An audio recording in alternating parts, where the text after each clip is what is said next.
Hello, my name is Jimmy and this is the 2023 Hyundai Palisade. This specific one is the 2023 Urban Edition here in Canada, or very similar to the XRT version that you have in the US. In Canada, we only have the three trims, the base, the Urban, and of course the top Calligraphy Edition. And this kind of has that kind of middle feel kind of vibe to it, but the Calligraphy is only $3,000 more. So let's see in this video exactly what you get in this package and if it's worth it to step up to that Calligraphy Edition. As you may know, this is Hyundai's largest SUV, so there's quite a bit to go over. But first, styling. As styling is subjective, you let me know what your thoughts are in the comment section down below. On the front end for 2023, Hyundai did do a good job here of updating it. The daytime running lamps are different, the grille is different. And because this is the Urban Edition, everything is blacked out. We got the smoke chrome front grille on here, and it absolutely looks menacing. For whatever reason, the Urban Edition also means that it's a little bit more rugged. So the front bumper, the lower portion, as well as the side sill is a little different. We got 20-inch wheels here. They are blacked out. I have some Michelin X Ice, which is terrific for today's weather. I do like this chrome along the side here. It's very, very distinctive.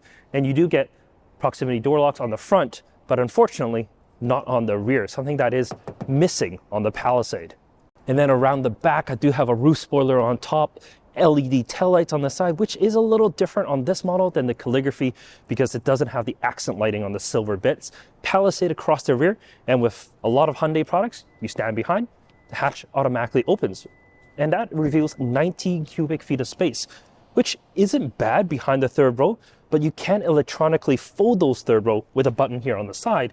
And then you get, well, almost 46 cubic feet, making the rear end quite useful. And there's more. Underneath this panel here, we're able to find a tonneau cover and additional storage space for whatever we need. But let's head into that third row. Getting access to the third row isn't too difficult. There's a button right here on the top that you can press, and it'll slide the seat forward for you to gain access to the third row. But because this specific model here is a 7-passenger version, I can easily glide through right in the center here. All right, space in the third row is actually pretty decent. I'm 5'11" and actually have good legroom as well as good headroom. I mean, just grazing the ceiling here, but I do have the buckle here that's a little in the way. You technically have 3 seat belts back here, but let's be honest, it's best for 2. Actually, what is surprising, I'm able to fit a rear-facing car seat back here. That's, well, for this class, quite rare because generally speaking, there just isn't enough room. However, putting a kid back here is probably not the best. So this seat, probably better in the second row. So let's go show you that. All right, the second row. As you can see, I'm actually quite comfortable. Like I'm 5'11" and I got good headroom and good legroom. But wait, there's more. If I roll the seat back, I get even more legroom. I love the second rows when it's on sliders because, well, you just get the benefit of having more space or more cargo space, or whoever's in the third row. You just, well, have the entire package as a whole. And you do get a full package back here. I got heated seats, my own climate control, USB ports on the front seat backs, baby shades on the side. It's very, very nice in here. The only thing is it's a little dark in here because unlike the Calligraphy Edition, I don't get the full panoramic sunroof. So that's the only thing that's really missing. If you're thinking of putting child seats in here, well, you'll be happy to know there's a total of 3 lower anchors. 1 on the driver's side, 1 on the passenger, and 1 in the third row on the driver's side. So you can latch your baby seats in as long as they're under 65 pounds total. If you're putting rear-facing seats, well, I have a rear-facing Kleck lane here on the driver's side. That fits perfectly fine. The doors open nice and wide, allowing full access. On the passenger side here, I have a Kleck 5, which is a rear-facing convertible. And once again, plenty of space here. I didn't have to move the front passenger seat forward or anything like that. As for the third row, I was able to put a rear-facing Kleck 5 here. The only thing is the second row did have to move all the way forward, which means I wasn't able to put another car seat, at least a rear-facing one, in front of it. So depending on kind of how your family's needs are, this might or might not be the perfect family hauler. You can even get the 8-passenger, then you get 1 more seat in the center here, when you can actually have 3 seats across, which might be more useful for more families than the captain seat versions. But let's head up to the front seat. All right, the front seats of the Palisade. Very, very comfortable up here. The seats are super supportive. And because it's the Urban Edition, I actually have leatherette. I believe in the States, the XR2, you only get cloth seats. You don't get the leatherette that we get here. The seats themselves, they're heated as well as cooled, so it has all the ventilation controls for those hot summer days or the heated controls that you may want on cold winter days like today.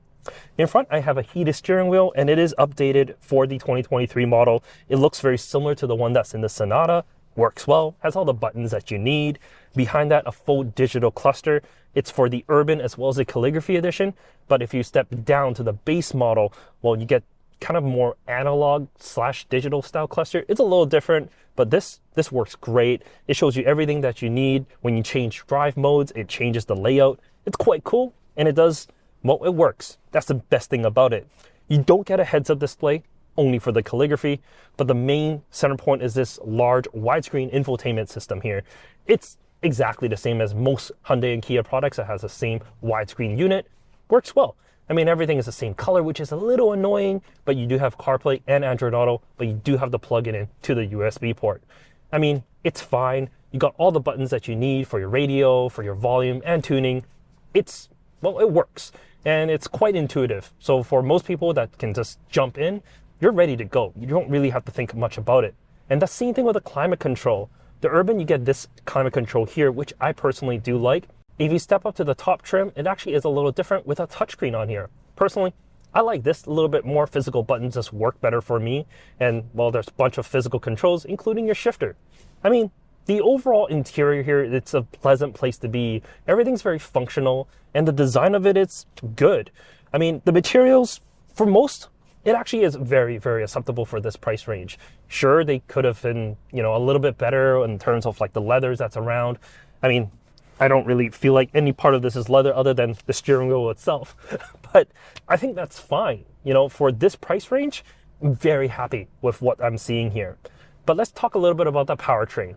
Underneath the hood, it's a 3.8 liter V6. Mated to that, it's an 8-speed automatic and all-wheel drive. That is standard here for Canada. You get 291 horsepower and 262 pound-feet of torque. It's able to tow 5,000 pounds, and there's even an auto-leveling rear suspension in the back. And with that, it's definitely not the best or the worst in this class.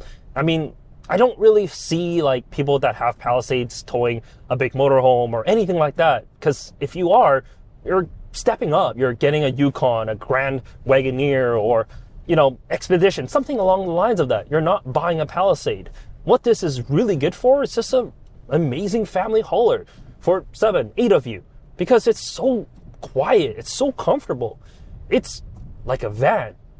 Wow, who would have thought that the Palisade based off a van is kind of like a van, right? I mean, in the current weather that we have here in Vancouver with all the snow and slush, I am glad that I have all-wheel drive, not gonna lie. It's been great. And the vehicle, it's been really, really good. It's been very sure-footed. Haven't had any problems with traction or anything like that. I mean, yes, it's been sliding around a little bit, but I can disable the traction control and the stability control, but it still kicks in. You can have a little bit of fun, but it still tells you, hey, this is a family vehicle, not something designed for that kind of excitement.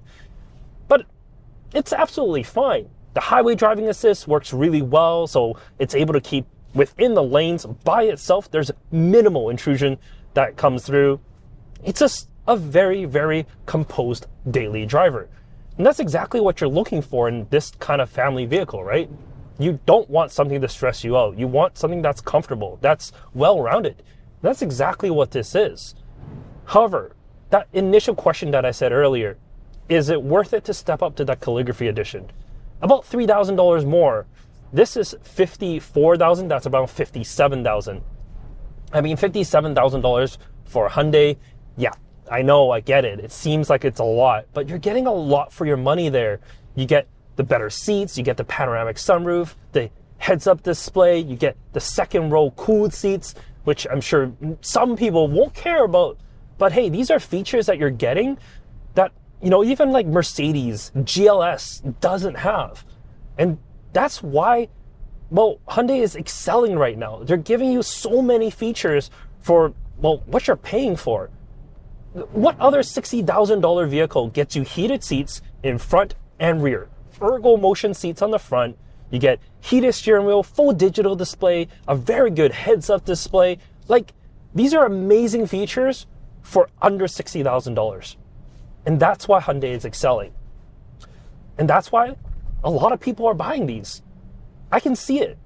I mean, the new Pilot that's releasing very soon, it still doesn't compete with this in terms of features. And that's kind of crazy.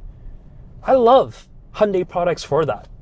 Yes, the dealer network is kind of iffy, and yes, there's some other things like warranty issues and whatnot, but you know, if they fix those things, and actually here in Canada, we don't hear as much about them.